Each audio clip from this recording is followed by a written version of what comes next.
ఫ్యాక్షనిజాన్ని అరికట్టడానికి సమర్థవంతమైన అధికారులు ఉపయోగించాం. ఏ గ్రామాల్లో ఫ్యాక్షన్స్ ఉన్నాయో ఆ గ్రామాలపైన శ్రద్ధ పెట్టాం. ఒకప్పుడు దేశ కొన్ని గ్రామాలకే పరిమితమైన ఫ్యాక్షనిజం తర్వాత రాజకీయాలు కూడా ఉపయోగించుకుని ఎక్కడికక్కడ నియోజకవర్గాల్లో కూడా ఫ్యాక్షన్ నియోజకవర్గాలుగా తయారు చేసే పరిస్థితికి వచ్చారు. అందుకనే మీరు చూస్తే రాయలసీమలో ఫ్యాక్షనిజం లేకుండా చేయాలని ఒక దృఢ సంకల్పంతో ముందుకు పోయాం.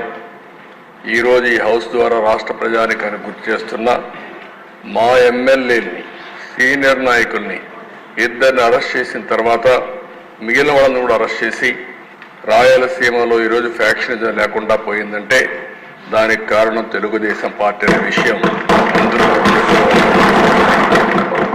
దానివల్ల దేశ ఈరోజు ఆ ప్రాంతంలో ఎక్కువ అభివృద్ధి జరిగే అవకాశం వస్తుంది.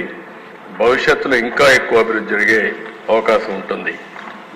రెండవ దిశ ఇంకో పక్కన మీరు చూస్తే హైదరాబాద్ అందరికి ఒక ఐడియా ఉంది. 6 నెలలు కర్ఫ్యూ ఉండే నగరం హైదరాబాద్. ఆ రోజు ఒక్కొక్కసారి కర్ఫ్యూ 20 రోజులు 30 రోజులు నిత్యావసర వస్తువులు కూడా దొరకకుండా కర్ఫ్యూ పెట్టిన పరిస్థితులు ఉన్నాయి. అలాంటి నగరంలో మత ఘర్షణల పైన చాలా క్లియర్గా ఒక నిర్ణయం చేసుకొని ముందుకు పోయాం. ఉక్కు పాదంతో ఒక మంచి సంకల్పంతో ముందుకు పోయాం. అదే మరిగా ఈరోజు మీరు చూస్తే ఆ దిశ హైదరాబాద్ అంటే ఓల్డ్ సిటీ నుంచి విజయవాడకు పోవాలన్నా, ఒకప్పుడు బెంగళూరు పోవాలన్నా, బాంబేకి పోవాలన్నా ఓల్డ్ సిటీ టచ్ చేసే పోయే పరిస్థితి. అలాంటప్పుడు ట్రాఫిక్ అంతా కూడా నిలిచిపోయేది. ఈరోజు మీరు చూస్తే హైదరాబాద్ మత సామరస్యానికి ఏమాత్రం కూడా విఘాతం కలగకుండా చేయగలిగాం. దానివల్ల ఒక అంతర్జాతీయ పెట్టుబడులకు కేంద్రంగా తయారయ్యే పరిస్థితి వచ్చింది. గడిచిన అన్ని ప్రభుత్వాలు కూడా లా అండ్ ఆర్డర్ మెయింటైన్ చేశాయి. అంతేకాకుండా ఔటర్ రింగ్ రోడ్ వచ్చిన తర్వాత సిటీకి వచ్చే పని లేకుండా ఔటర్ రింగ్ రోడ్డు వెళ్ళే పరిస్థితికి వచ్చారు. మూడవ దిశ వామపక్ష తీవ్రవాదం. ఇక్కడ కూడా గ్రే హౌండ్ లేకపోతే ఇంటెలిజెన్స్ బ్రాంచ్ కానీ ఎస్ఐవి కానీ ఇలాంటి డెవలప్ చేశాం. ఆ రోజు సిద్ధాంతపరంగా ఆలోచించిన తెలుగుదేశం పార్టీ ఏదైతే పేదరిక నిర్మూలన జరగాలి, కానీ ఈ ఏదైతే వామపక్ష తీవ్రవాదం ఉందో, వైలెన్స్ ఉందో ఈ నాగరిక ప్రపంచంలో మంచిది కాదని ముందుకు పోయాం. అయితే ఆ రోజు నా మీద దాడి చేసిన ప్రజల కోసరం నేను ఏమాత్రం భయపడకుండా ముందుకు పోయానని కూడా ఈ సందర్భంగా మీకు తెలియజేస్తున్నా. ఆంధ్ర రాష్ట్రంలో చాలా వరకు నియంత్రణ చేయగలిగాం. రౌడీజం అధ్యక్ష ఈరోజు మనం చూస్తున్న రాష్ట్రంలో ఎక్కడ చూసినా రౌడీలు తయారయ్యే పరిస్థితికి వచ్చారు.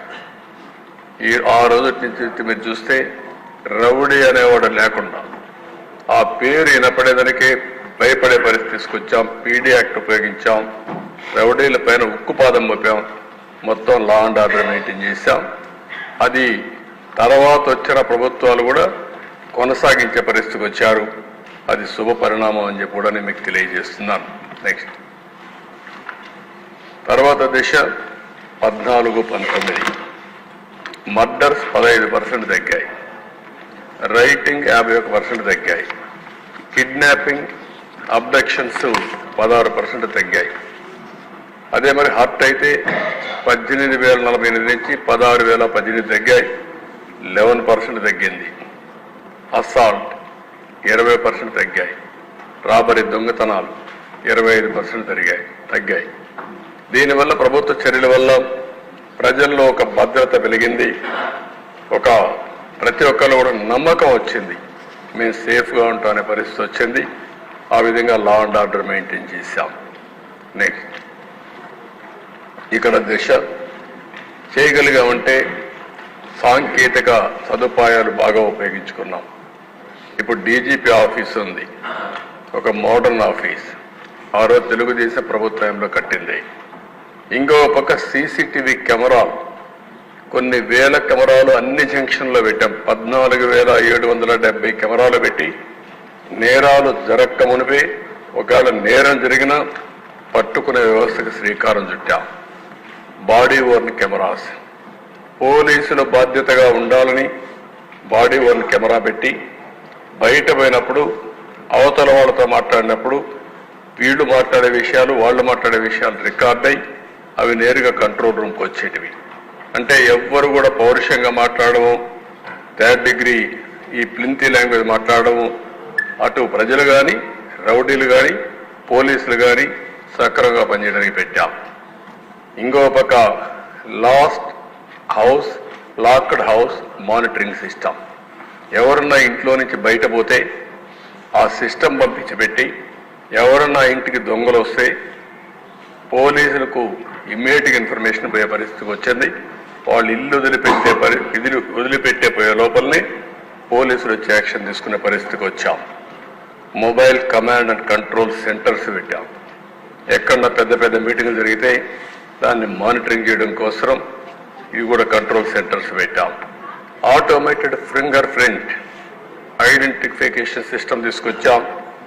దీనివల్ల కూడా ఇలాంటివన్నీ పెట్టి ఎవరైనా దొంగతనం చేయాలన్నా ఎవరైనా నేరాలు చేయాలన్నా ఏ మాత్రం చేయాలన్నా ముందుగానే పట్టుకునే పటిష్టమైన సిస్టమ్ తీసుకొచ్చి ఈ టెక్నాలజీ కూడా పెద్ద ఎత్తున వినియోగించాం.